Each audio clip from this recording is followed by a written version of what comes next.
What if the first promise you keep today is the one that keeps you from disappearing? Would you make it, and mean it? I asked myself that out loud, because the apartment was small enough to echo and big enough to feel empty. Gray light pressed through the curtains like it had nowhere else to be. The kettle clicked and clicked, asking me to decide between boiling water and giving up. On the counter, my phone lay face down, a spiderweb moon, still buzzing with the lives of people who hadn't fallen behind. Rent was late. The email from the power company wore the words, "Final reminder," like a tight collar. My fridge was sincere. 2 eggs, a butter heel wrapped in foil, half a lemon, carrots pretending they weren't tired. I stood with both palms flat on the laminate, and chose one promise small enough to succeed. Not reinvention. Not a movie montage. I would do one thing, start one thread, let it pull me toward the day. I boiled the eggs, salted them with the last scrape from the jar, and ate standing up, as if the chair might call me a liar. Then I called Mom. She answered on the second ring and said my full name as if she were tossing a rope. I told the truth because story managing had cost me more than money. "Come Sunday," she said. "Bring your smile, and those containers your mother is definitely not missing." I laughed, which counted as breathing. Next, the library. Replaced the CV that looked like a notice on a lamppost. On the way, Mrs. Patel stopped me with a flour-dusted hand. "Yesterday's bread," she insisted, pressing a warm paper bag against me. "Yesterday still feeds today." I promised to return the bag folded neat as a secret. At a computer that smelled like lemon wipes and patience, I wrote verbs that could wake up early. On the bulletin board, a cafe wanted a part-time barista. Experience preferred, the strip warned, but paper doesn't check references. I tore the number and put it in my pocket, next to the promise. The river walked with me home, carrying bottle caps and reflected sky. I could feel the day begin to lean my way, just enough to try again. Tomorrow could be many things. I decided it would be another promise I could keep. The cafe sat beneath a square of overconfident blue sky, the kind that made you think about second chances. Inside, a girl with a neat braid and an eyebrow ring wrote names with a fountain pen that made Tom look like a poem. The manager tuned the grinder with the care of someone adjusting a radio to catch a distant song. "Experience?" he asked. "Enthusiasm," I answered, and that made him look up. He let me shadow for an hour. The espresso machine was a polite dragon, powerful, forgiving if you approached it with respect. "Milk," he said, "has opinions." My first pour was a confident blob. My second, a shy leaf. My third, an almost heart that looked like it wanted to apologize. Still, my hands smelled like coffee and practice when I left. "Call tomorrow," he said. "Morning's quieter. We'll see." Javier's email waited at home. Weekend shifts at a logistics yard. Temporary, decent pay. Managers who said good morning like they meant it. I felt a hinge catch in its frame. 2 options. 2 threads. This is how a net begins. In the afternoon, I walked the river path where pigeons strutted like executives on a smoke break. A boy balanced on a low wall with his arms out, his mother nearby, not correcting his balance so much as his urge to underestimate himself. The wind smelled like laundromat steam and copper coins. I thought of Lily, of dumplings and big plans spoken to make them real, and let the ache be simple instead of a story. Back in the apartment, I dialed Javier and said yes. I ironed a shirt until the collar looked like consequence. I set an alarm for an hour that used to belong to bakers and people catching flights to better lives. The cafe number sat on the table, not a threat, not a guarantee, just a cord I could pull. I fell asleep feeling the day had stood up straighter. Morning would test whether I could do the same. The yard breathed diesel and resolve. Floodlights sprayed a pale dawn across stacked pallets and painted lines that tried to hold chaos like a prayer. A supervisor with a kind voice and tired eyes ran us through safety. "Look out for each other," he said, like it was policy and also a way of living. My hands remembered work quickly. Scanners beeping, boxes listing their small histories, the rhythm of lift, pivot, place. I liked how the tasks were unpretentious. Get it where it's going. Don't make a promise you can't keep to a pallet jack. By mid-morning, sweat had rinsed some of the weeks off me. You move like you've done this, a woman named Ray said, checking her clip list without looking up. I have, I said, but I'm trying to do what comes next. During break, we sat on a concrete step and compared lunches like trading cards. Ray had leftover stir-fry. I had a bread heel and an apple that believed in second chances. We talked rent, buses, the cat that had adopted her building and refused to pay. When the whistle called us back, I felt oddly taller. Work will do that when you've missed it, even if it never promised to love you back. By evening my legs hummed. I walked home the long way to cool them, past the cafe where the braid girl wiped the counter in slow loops like polishing a thought. I pressed the number in my pocket without calling. Not tonight. Tomorrow could hold more than one step, but I didn't want to spend today's victory on credit. In the apartment, I wrote down what I'd done in a cheap notebook. Not for the internet. Not even for future me. For right now, so today had somewhere to live other than memory. One page filled with small sentences looked surprisingly like progress. I slept the satisfying sleep of someone who'd kept a promise. Morning would ask for another. I hoped I'd have the courage to answer. Sunday lunch at Mum's meant the familiar choreography of shoes by the door and a saucepan that always sounded slightly offended. My sister, Hannah, was already there, knitting a scarf that had outgrown weather. You look less ghost, she said, and it was her way of saying she cared. Mum bundled leftovers into containers she supposedly didn't miss, and asked ordinary questions that felt like trust disguised as small talk. I told them about the yard and maybe the cafe.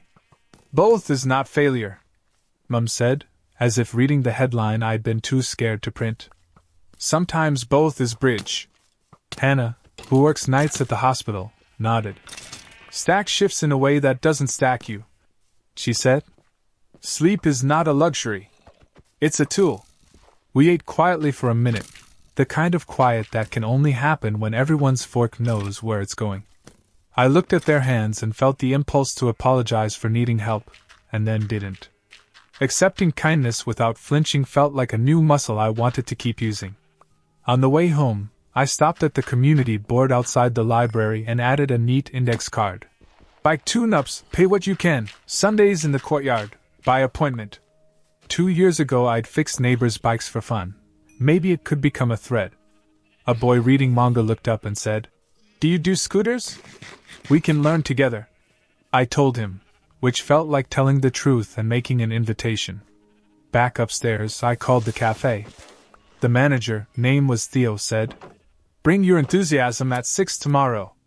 We'll see if Milk respects you. I grinned at my reflection in the dark window, the city behind me like a promise I could eventually afford. I laid out my clothes again. It felt ceremonial, like setting the stage for a smaller, truer play. I set 2 alarms. Kept the notebook open on the table. I wanted to arrive to the morning as someone already mid-sentence. Sleep came early, thin as paper but strong enough to fold into something useful. Monday began with the soft courage of streetlights turning themselves off. The cafe's early hour was a different kind of honest from the yard's. Theo was already there, calibrated, calm. Milk listens to temperature like it's gossip, he said, handing me a pitcher. The braid girl, Mara, showed me how to stretch it without scalding its feelings. My first attempt hissed in protest. My second purred like it had found a sun patch. By 7, a trickle of regulars appeared, each with a ritual written into their shoulders. A teacher unfolded a crossword. A nurse with glitter on her clogs ordered double strength. A guy in a suit stood as if the floor might leave without him. I learned names, wrote them carefully, and nursed my pride by making the next drink better than the last.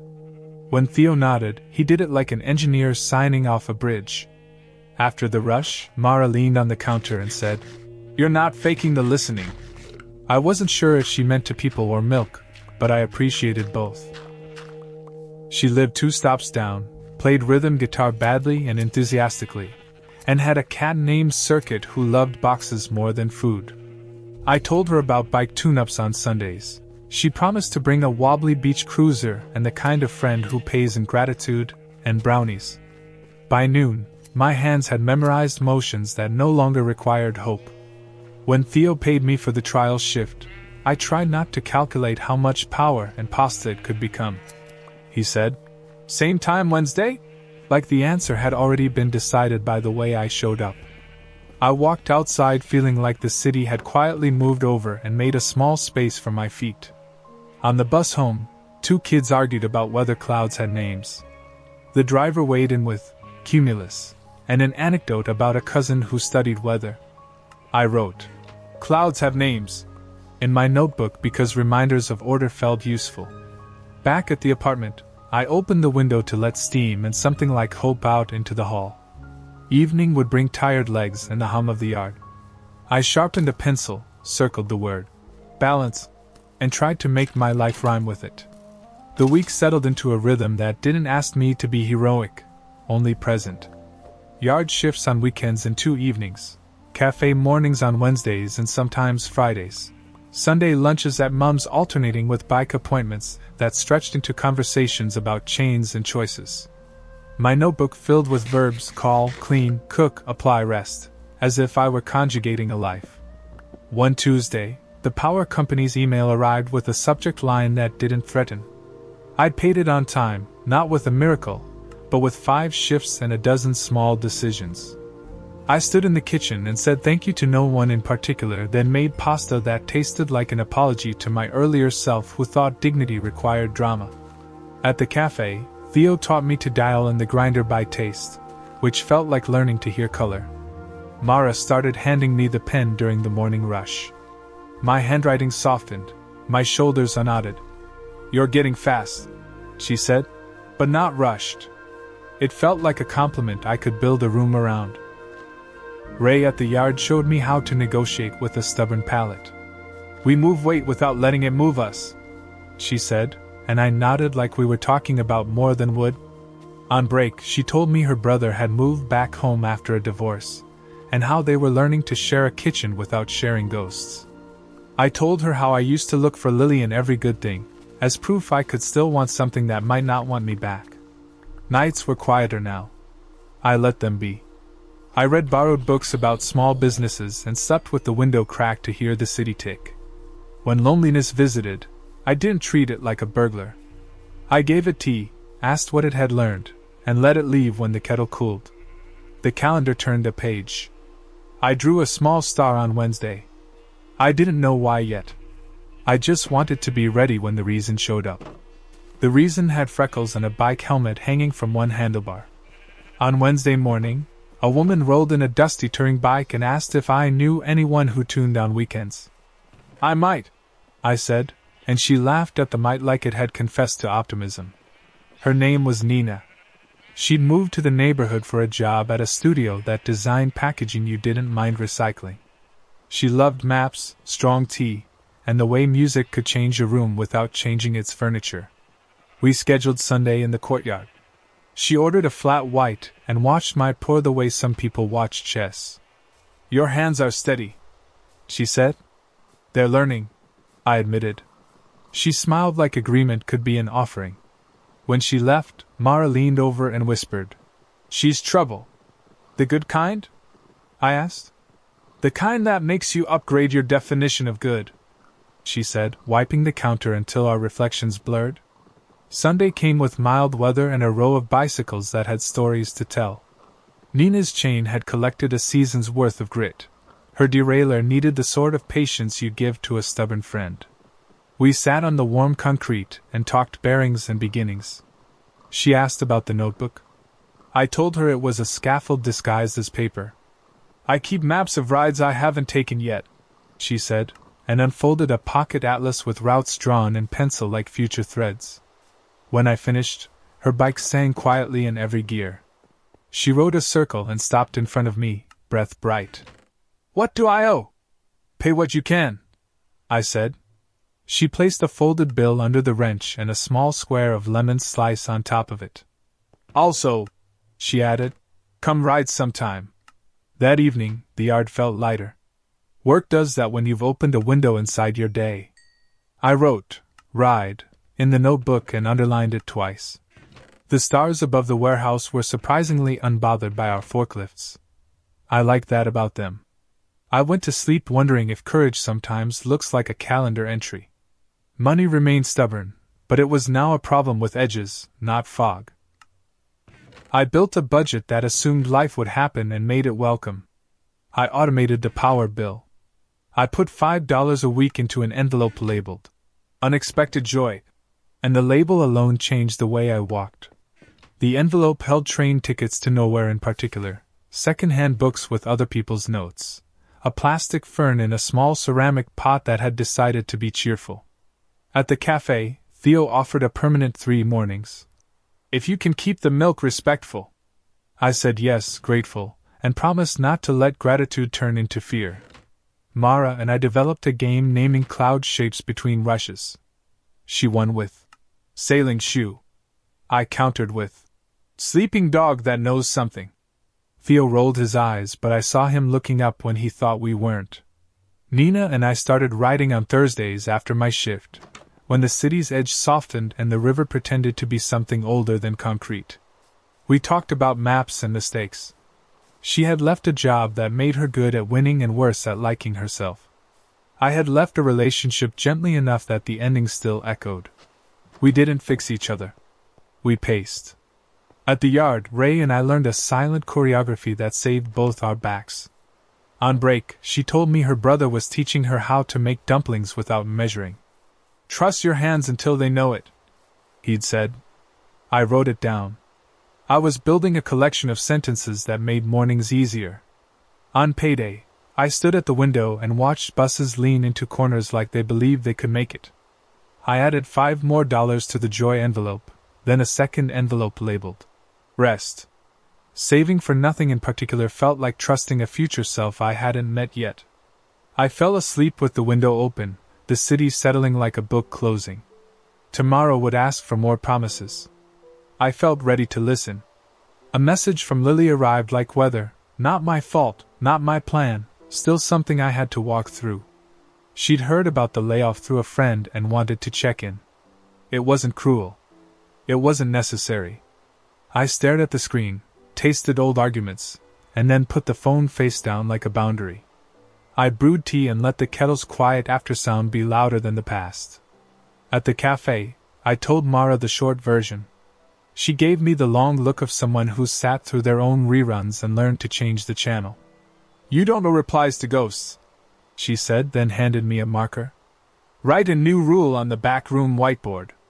I wrote, we choose what gets refilled.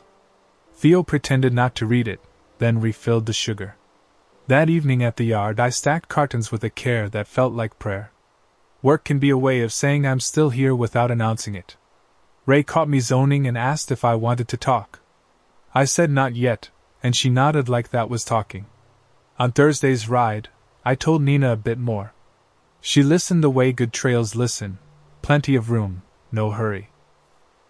We stopped under a bridge where someone had painted fish in colors that made the water seem braver. Sometimes the kindest closure is no more openings, she said. We let the idea stand between us like a third rider who didn't need pedaling. Back home, I wrote Lily a message I never sent. I hope you're well. I'm finding my shape. Then I deleted it, and wrote this instead in my notebook. I do not need to be understood to be complete. It looked plain, which made it feel strong. I slept without checking my phone. Morning would arrive without asking permission. I was learning to do the same. Weeks learned my name. The cafe regulars tested me with new orders. The milk and I reached respectful détente. Theo taught me to taste a shot and tell whether the dial had drifted. Mara admitted she'd started a band with 2 chords and a dream. I promised to clap on the right beats. The bike Sundays grew. Word of mouth is a quiet engine. It kept starting. Kids brought bicycles that looked like they'd been loved in playground languages. A granddad arrived with a 10-speed older than me, its chrome polished like laughter. I charged coins sometimes, cake other times, advice as often as air. Nina showed up with a friend who worked at a print shop and offered to make flyers. We used thick papers so the weather had to try. Javier texted that the yard might convert a few temps to longer contracts. I didn't know if I wanted permanence there, but I wanted the choice. Choice changes how you stand in line. I started looking at tiny studio listings without letting the word mortgage anywhere near the room. Wanting is not the same as needing, but they're cousins who make the holidays interesting. On a Tuesday bus, a child asked her father why days take turns. He said, "So we don't use them all at once." And I wrote that down too. My notebook had become a conversation between the world and my better self. When pages filled, I didn't feel empty. I felt witnessed. That night, I cooked rice without watching the pot, which felt like trusting both of us. I packed a lunch for morning me and tucked a note under the lid. You kept going. I knew it was silly. I also knew silly is sometimes the shortest road to brave. Sleep found me early, but I left the light on inside somewhere. Tomorrow could knock. I wanted it to know I was home. Trouble, when it came, didn't arrive dramatic. It slipped in the way cold does, through small gaps you meant to fix. A cafe machine gasket failed mid-rush. Steam screamed. We danced back, eyes watering. Theo moved like a person whose calm had been rehearsing for this role. "We pivot," he said, and meant it. We brewed batch, comp drinks, apologized with sincerity and free biscotti. Most customers cared more about being seen than caffeinated. At the yard, the conveyor jammed and a crate split, releasing a wave of tiny plastic parts that tried to become marbles. Ray swore in a tone that sounded like a lullaby in a storm. We crouched and laughed and collected, building small mountains of would-be chaos. The supervisor brought a broom and a story about the time a paint truck surrendered to gravity. "Everything stains," he said, "but not forever." I called Mum that night and told her about the day. She said, "That's life, sweetheart. It rusts and we sand it. It leaks and we learn the sound before it does." Hannah texted a sleep meme and a picture of the scarf wrapped around the cat who'd decided he lived there now. Nina invited me to a show where Mara's band opened. They were gloriously imperfect, the kind of sound that makes you want to try something without credentials. After, we walked home under a municipal moon and shared chips too hot to hold. "You look lighter," Nina said. "I'm practicing not carrying what isn't mine," I answered, and it felt accurate. Before sleep, I wrote a new promise. When it breaks, I will choose repair before replacement. I underlined repair the way you underline a friend's name when they finally text back. I closed the notebook as if it could keep the page safe while I dreamed. Morning would not be perfect. It would be ours. Conversion day at the yard arrived with a stack of forms and a box of new high-visibility vests that smelled like fresh markers. I got the offer. Not a forever, but a for now with structure and paid time off I could hoard like almonds. Ray hooped, then pretended she hadn't. We celebrated by not dropping anything fragile for an entire shift. At the cafe, Theo added a key to the ring and said, "Open on Fridays with me?" The small click it made felt bigger than it sounded. Mara taught me the quiet rituals of early. Music at just barely. Wipe the glass even if it looks clean. Greet the first customer like they're letting the day in. I tried to do each one like a promise someone might sit inside. Rent steadied. I paid Mum back for the groceries she swore I didn't owe. She took the money like a parent honoring a child's declaration of adulthood. "Come Sunday anyway," she said. "We'll pretend the containers are new." Nina mapped a longer ride with a hill that started as a rumor and turned sincere. At the top, the city looked edited for beauty, harshness softened, good bones highlighted. We leaned our bikes against the fence and shared a bottle of water like a secret. "Proud of you," she said. I didn't deflect. I said thank you and felt the words sit exactly where it belonged. That night, I cleaned my apartment with the seriousness of someone making room. I set the joy and rest envelopes side by side and added a third labeled "Next." I didn't know what next was. A class, a trip, a tool I hadn't learned yet. I liked that it existed as a place to aim. I fell asleep with the fan humming and the thought that momentum is just consistency dressed in motion. Tomorrow would ask me to continue. I planned to answer like I meant it. Next, started whispering the moment I wrote it. On my lunch break, I opened the envelope and counted what lived there, enough for a course at the community college if I picked carefully and packed sandwiches for a month. The course catalog smelled like paper and possibility. There it was. Bicycle maintenance and small-scale repair, Saturdays, 12 weeks. My thumb stayed on the page like a bookmark on a future I could afford. I asked Theo for Saturdays off through noon. He scratched his beard, considered the ledger and the human in front of it, and said, "You'll bring me back a fleet of tuned bikes and grateful caffeine addicts." "Take it," Ray called it. Upskilling without the buzzword. Which I wrote down for the sheer joy of it. Class 1 was held in a garage that had been a classroom long enough to believe it. The instructor, Gloria, had hands like wrenches and the patience of a tide. We learned the names of things, headset, bottom bracket, hub, and the way naming parts can make a machine less mysterious. My notebook filled with drawings that looked like maps for people who travel by chain and intention. On Sundays, the courtyard tune-ups became more deliberate. I worked slower and better. Nina brought brownies that tasted like kindness as ingredients. A teenager named Leo arrived with a BMX whose wheels had opinions. We trued them while he told me about a science teacher who made friction sound like a love story.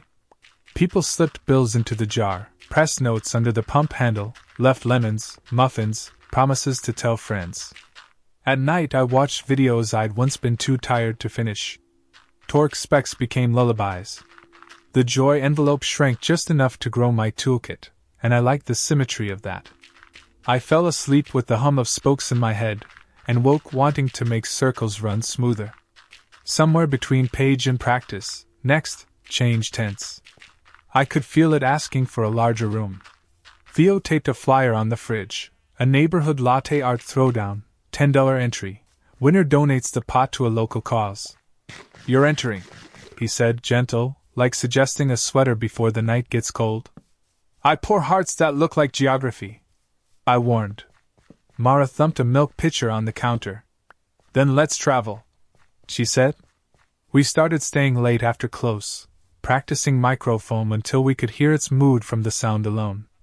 I learned to breathe with the steam wand, to angle the cup so milk and crema danced instead of collided. Hearts, tulips, a fern that looked like it had been drawn by a wind with good intentions. Mara coached like a drummer, tempo, steadiness, recover from the miss and land the beat. When my leaf collapsed into a white island, she tapped the pitcher and said, "Beautiful coastline, try again." Nina stopped by one evening with a stack of coasters she'd lettered, "Repair Replace." She watched me pour and laughed softly when a bear appeared where a heart had been invited. "Art is when the accidental still makes sense," she said, "which is also life."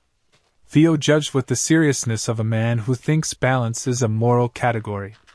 We picked a cause together, a fundraiser for the kids' pump track the neighborhood group had been lobbying for, the one that would give bikes a place to play besides the alley. Mara drew a cloud shoe on the sign-up sheet. The jar filled with small bills that make big jars. On the eve of the event, my hands jittered like they were already holding pitchers. I lay in bed and admitted I was afraid of losing in public. Then I remembered the rule on our backroom whiteboard: we choose what gets refilled. I decided to refill nerve. Morning would bring competitors and nerves in aprons. I wondered which shape my hands would choose when it counted. The throwdown happened under a string of borrowed lights in the alley behind the cafe, the air sugar-scented from someone's cinnamon buns and the kind of cool that makes shoulders deliberate. Baristas from 3 blocks radius showed up with pitchers like talismans. Theo emceed with a voice made of gravel and tea. Mara ran brackets with a fairness that made defeat feel like a proper verb. My first round opponent poured a tulip so symmetrical it could have been used to measure furniture. I poured a heart that leaned a little, like it was listening closely. People clapped the way neighbors clap, more for nerve than perfection.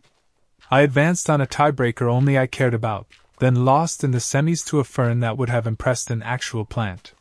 It should have stung. Instead, I watched Mara step into the final round like a song finding its chorus. Her hands steadied, breath matched the pitcher, and a rosetta fanned across the cup so confidently it seemed rehearsed by the milk itself. She won. Of course she did. She aimed the jar at the pump track fund like it was a camera capturing our better angles. Nina whooped. Theo exhaled the way owners do when the thing they built manages to hold joy and logistics at once. After, people lingered, cups cooling in their hands as they kept talking. A parent introduced me to the community board chair, who asked whether I'd consider offering a free basics workshop for kids on the first Saturday of the month. "Bring a pump and the word patience," she said. I agreed so quickly my future calendar had to catch up. Walking home, the alley's lights looked like small stars that had decided to remain within reach. I didn't win a trophy. I collected something else, proof that I could be part of a good thing going right. The jar was heavy in Theo's arms. The idea of the pump track was heavier in the best way. I wondered what else we might build if we kept choosing refills. Finding a new place wasn't about escaping, it was about fitting. My apartment had been a raft, now I wanted a shore. A hand-lettered sign taped to the cafe window caught me. Studio above. Small, bright, quiet. Reasonable rent. See Theo for details. He shrugged. Landlord is Mrs. Patel's cousin. It's honest. Mind the stairs. We climbed after clothes. The studio was a square of wood and light, windows that made clouds feel like neighbors, a tiny kitchen that had ambitions, and a nook that looked exactly the size of a workbench. The rent was a stretch shaped like opportunity. There was no view of the river, but you could hear the morning arrive down in the cups, which felt like another kind of tide. I took photos and sent them to Mum and Hannah. Mum replied with a string of hearts that looked like laundry pegged to a line. Hannah asked practical questions: insulation, hot water cylinder, does the door lock with a sound that makes you exhale? Nina came by on her way home, walked the room without speaking, and then stood in the sunlight rectangle and smiled. Can you imagine your morning here? She asked. I could. We sat on the floor and did the math. If I kept the yard job and the cafe shifts, plus bike tune-ups and the occasional workshop, the numbers agreed if I promised to keep caring. Theo came up with 2 mugs and the look of a man who's seen many beginnings. It's better to start slightly hungry than entirely comfortable, he said. Comfort naps your ambition. The application was 1 page and a conversation. Mrs. Patel's cousin, Mr. Rana, wore a hat that had seen weather and believed people were their references as much as their paperwork. He asked about my work, my mom, my ability to quiet music after 10. He handed me the keys like hope you can hold. I slept on it because that had become my new ritual. The room felt like a decision leaning toward yes. Morning would get the last word. I said yes. Moving day arrived in a parade of boxes that had once carried oranges and now carried my past. Ray showed up with a trolley borrowed from the yard and the good kind of bossiness. Mara brought a plant named Pudding that looked determined to survive. Nina wheeled her bike up with bungee cords and a thermos. Mum supervised the arrangement of forks with the precision of a conductor. We climbed and laughed, and misjudged the couch angle twice. On the 3rd try the doorframe forgave us. Mr. Rana tightened the window latch with a small screwdriver he produced like a magician's coin. Old buildings hold their breath in storms, he said. Tell them they're safe. When the bed frame finally stood without opinion, we ate pizza on the floor and drank sparkling water like it had made better choices. Hannah arrived after her shift, sat on the rug, and taught us a Finnish word for the joy of organizing, something about everything finally finding its basket. We cheered and pretended to get it right. As evening fell, the studio gathered itself around me. The nook became a workbench by the end of the week, a board mounted with tools arranged like sentence structure. I set the joy, rest, and next envelopes in the top drawer and added a labeled 4th. Give. It held small bills for the courtyard jar and bus fares for kids who needed a lift to class. The drawer closed with a sigh that sounded like purpose. When everyone left, the apartment was quiet but not empty. I lay on the floor and listened to the cafe put itself to sleep below, chairs lifted, machine breathing, door latch clicking like a period. Street lights shaped the window into a soft rectangle. I thought about rafts and shores, about choosing to dock without calling it the end. I slept in a new place and dreamed of stairs I could climb without checking my pockets. Tomorrow, I would wake up where coffee begins. Routines are fragile until they're not. Morning light found the kettle. My feet found the mat. My hands found mugs without thinking. Opening with Theo on Fridays became a choreography we didn't have to name. He'd adjust the grinder while I tuned the music to just barely. Then we'd share the first espresso like a toast to functioning systems. Nina's friend at the print shop designed minimal flyers for Sunday tune-ups. Cream paper, black letters, a little line drawing of a wrench hovering above a wheel. The studio's workbench earned its first scuffs. I ordered a proper stand with the next fund and watched the tracking page like a child at a window. When it arrived, I assembled it on the floor with the ceremony of someone building a tool that would build other things. The first Saturday Basics workshop drew 12 kids and 3 parents who claimed they were just waiting and then asked the best questions. We learned to patch flats and listen for grit. Leo volunteered to demonstrate confidence after failure when his tube fought back like a story with edits. We clapped for the pop when the bead finally seated. That sound is called yes, I told them, and Gabby, age 9, wrote it on her hand. On Thursday rides, Nina and I started exploring streets that didn't make the tourist maps. She pointed out murals like they were plot twists, taught me to recognize the bakery with the raspberry tarts that taste like permission. We weren't naming what we were. It felt like a relief not to. At night, I opened an email from the community board. Would the cafe host planning meetings for the pump track? Theo said yes before I finished the sentence.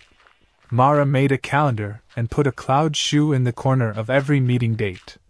The jar on the counter swapped its handwritten label for a modest printed one. Progress looked like cleaner edges. I fell asleep with chain grease still faintly on my fingertips, and the feeling that tools can fix more than bikes if you let them. Sunday would bring more spokes to true. I liked our odds. Planning a community event is just a series of conversations that refuse to become arguments.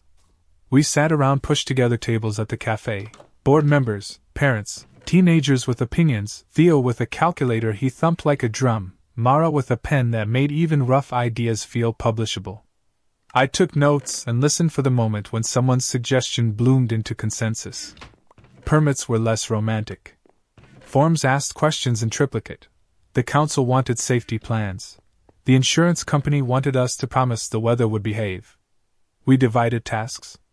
I volunteered for route marking and bike check stations. Ray lent us traffic cones from the yard and called it donating geometry. We chose a date a month out, which meant enough time to be anxious and not enough to back out. Nina mocked up a map that looked cheerful without lying about the hills.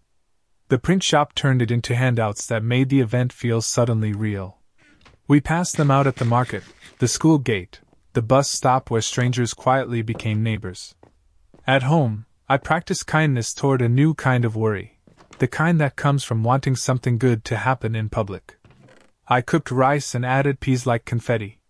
Mum sent a photo of the scarf finally long enough to wrap twice. Hannah texted a night shift selfie captioned, "Tell your pump track people to hydrate," which I read as love. 2 days before, the forecast sprouted rain clouds like mushrooms. We put out a call for tents. Mr. Rana offered tarps and the wisdom that weather is an opinion, not a verdict. Theo cleared space for 100 dripping people and bought extra paper cups. I lay awake listening for thunder that didn't arrive, and reminded myself that the jar had already done its work. We were together. The night before, I packed a backpack with a pump, patches, snacks, and a quietly extravagant amount of hope. Morning would come either way. We meet it with whatever sky it brought.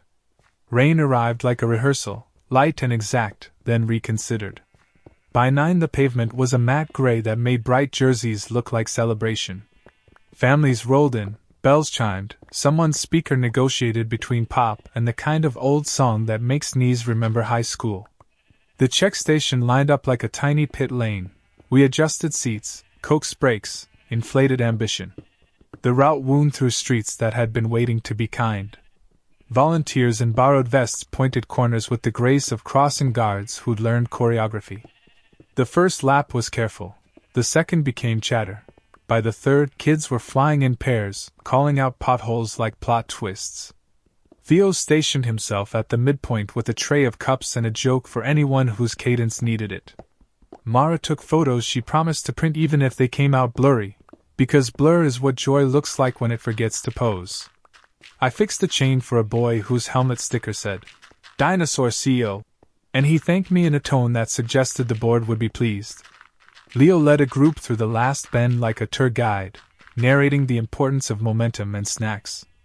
Nina drifted beside me on her blue bike, pointing out every tiny victory like a collector of moments. "Look at that dad teaching his kid to signal," she said. "That's a whole movie." We ended back at the cafe with wet shoulders and dry smiles.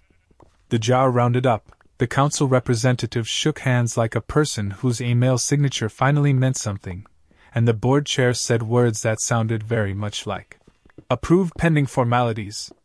Applause is better outdoors, it has somewhere to go. After cleanup, the two of us stayed behind, sweeping confetti leaves into pretend piles. It would have been easy to define this as something else, to ask for answers labeled with nouns. Instead, we shared a plate of those raspberry tarts and talked about routes we hadn't ridden. "Not everything needs a name right away," Nina said, and the relief of it settled across my shoulders like a good jacket. Evening came gentle. I walked upstairs to my studio with a broom in one hand and a feeling in the other. Tomorrow would bring quieter tasks. I wanted to meet them without hurrying the good that had just happened. The day after the ride arrived quieter than it deserved, as if the city were letting us keep the echo. The cafe smelled like wet wool and toast. Theo hummed the same half-song he always abandoned before the chorus. I wiped the glass until it held only what was on this side. A white envelope waited beside the till with my name written in careful, unfamiliar capitals. The council letter, printed on stern paper that tried to look friendly, confirmed what the applause had suggested: conditional approval for the pump track, with boxes to tick that sounded like common sense dressed in formal wear. I carried the letter upstairs like a small ceremony. In the studio, the workbench looked ready to witness decisions. I made tea and read through the conditions: safety trainings, maintenance budget commitments, a promise to host quarterly workshops about writing respectfully. It didn't scare me. It asked for the kind of care we'd already begun practicing. I thought of Leo announcing potholes and Gabby writing "yes" on her hand. I could help turn that into curriculum and cones. At the yard that night, Ray and I worked a line so smooth it felt choreographed. "Saw the photos," she said, then added, "You're getting good at making things exist." I admitted the letter had made my stomach do a polite somersault. She bumped my shoulder with hers. "Nerves are just ambition stretching." Back home, I opened the next envelope and counted slowly. Enough to apply for a small neighborhood grant to buy a second stand, helmets for the kids who arrived bareheaded, a rolling toolbox that could pull its own weight. The grant page wanted an essay about why the project mattered. I wrote, "Because a city that notices its kids on bikes also notices each other."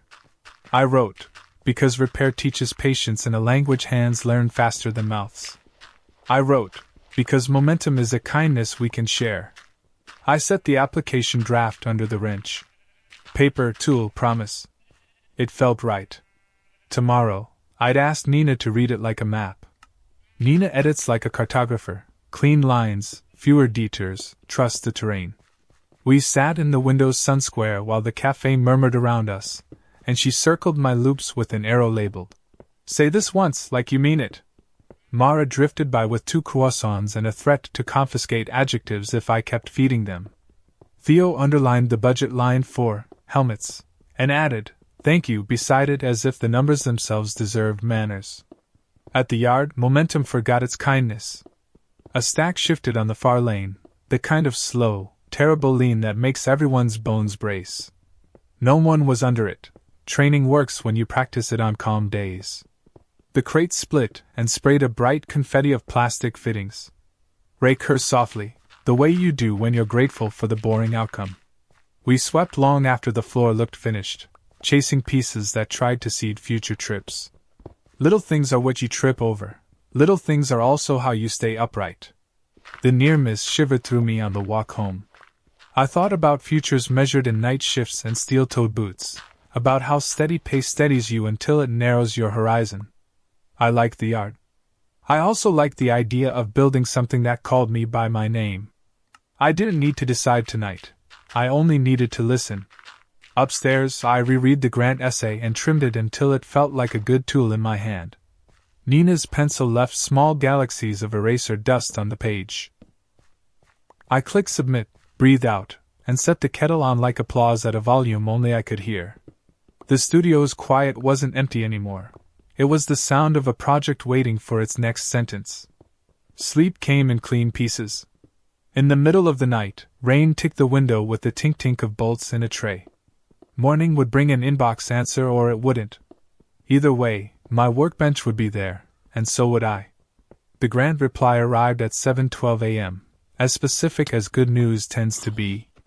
It began with congratulations and guarded enthusiasm, the kind that makes you want to straighten your shoulders without looking like you practiced. Conditional approval, again, this time hinged on hosting a free, Ride Smart, demo for families and a plan for basic equipment checks. We like your verbs, the coordinator wrote, which might be the nicest sentence I've ever received from an office. We picked a Saturday 2 weeks out. Mara offered the alley and her marker collection. Theo promised muffins. So sincere they verge on apology. I drafted checklists with boxes that begged to be ticked: seat height, tire pressure, brake squeeze, bell voice. Nina designed a one-page handout with a tiny map and a big smile. Ray, who was nobody's idea of a cyclist, volunteered to demonstrate what to do when something doesn't go like the poster. I have a PhD in that, she said. Lily texted again that afternoon, fewer words, more subtext. She'd seen photos on a friend's feed, said she was proud of me, asked if I wanted to catch up. I read the message 3 times and set the phone face down. I made tea. I stared at the workbench, which held more truth than my screen. I wrote a reply in my notes: thank you for saying that. I'm in a good place, and it's not the same place we shared. I deleted it and wrote another, wishing you well from a respectful distance. I deleted that too. In the end, I didn't send anything. Silence can be the boundary that keeps the present from leaking. I wrote in my notebook instead: I water what I want to grow. The sentence sat there like a simple fence, unshowy and useful. I fell asleep with the phone in the drawer and my hand on the grant letter, just to remember which paper mattered. Tomorrow would be about cones and copy paper, not ghosts. We staged the demo like a small festival for competence. Cones traced a figure 8 in the alley. A chalk start line announced itself without yelling. Mara lettered signs that made even "Check your tires" look like permission to be proud. Theo brewed a batch so fragrant passing strangers invented errands to come inside.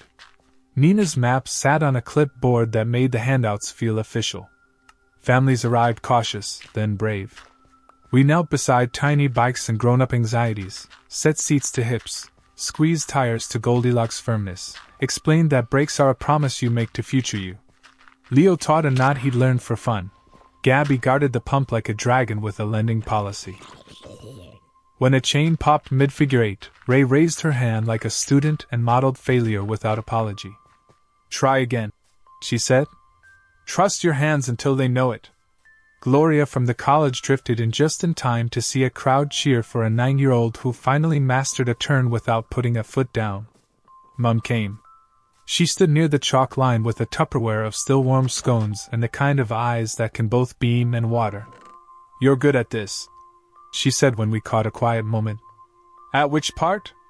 At making competence feel like joy, she answered, and I wanted to frame the sentence. By afternoon, the alley smelled like sugar and rubber and a little like rain that was only flirting. We packed up with the care of people putting away a tradition. Theo counted the donation jar into the pump track fund with ceremony.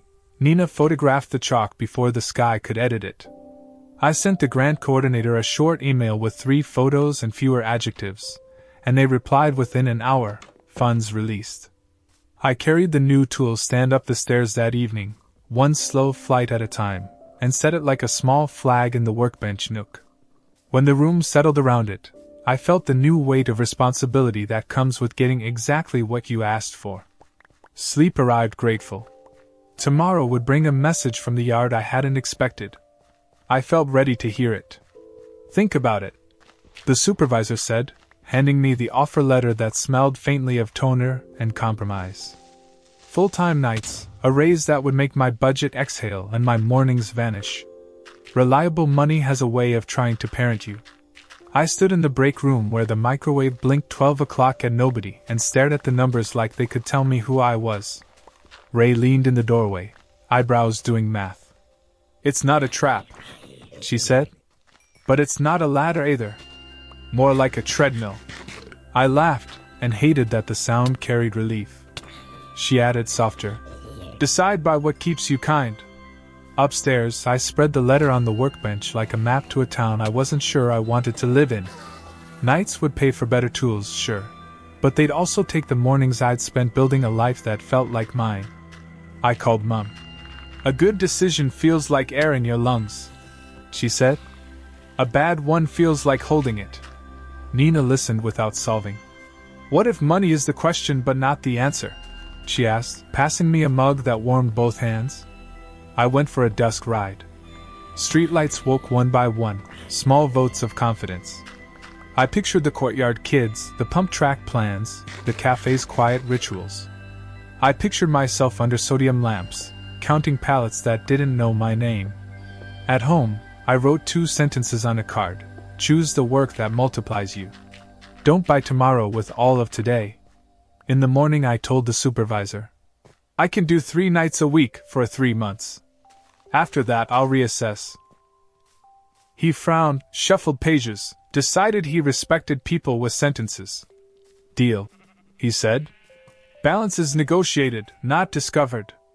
I walked out lighter, not because the problem was solved, but because I'd chosen how to carry it. 3 months later, I stood on the pump track at first light and watched dew lift off the dirt like breath leaving a held note. The council's ribbon was a length of red that looked expensive until a kid's scissors made it honest. Parents clapped. Someone's dog barked on the offbeat. Leo wore his assistant manager cap like a crown. Gabby checked helmets with a seriousness that made grown men stand taller.